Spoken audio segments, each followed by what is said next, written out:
All right, I'm going to join these two blocks along this seam line. In order to do that, first I need to turn them so their right sides are facing each other. So there we go.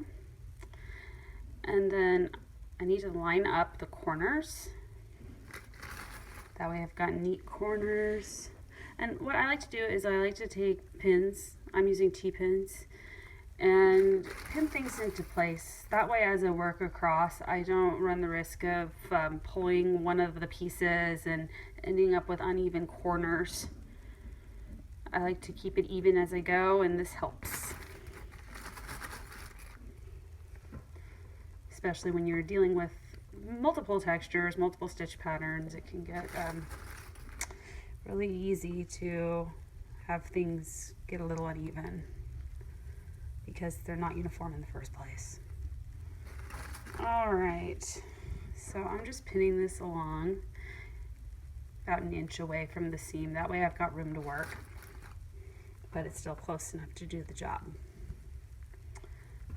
Ooh, okay, so you can see here that I probably have more stitches on the lighter color block here than I do the darker. That's going to be okay, because the nature of this pattern is it's going to pull in a little bit with the cabling.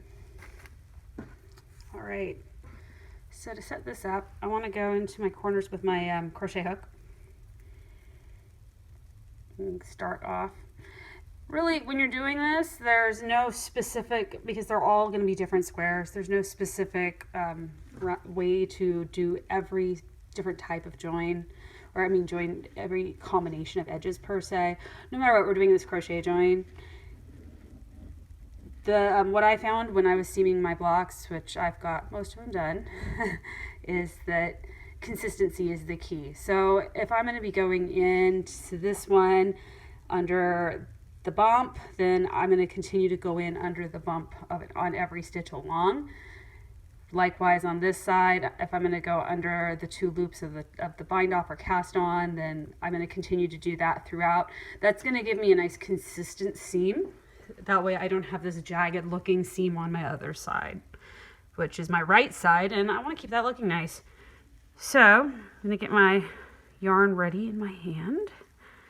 I'm going to start seaming this. So I'm going to go here.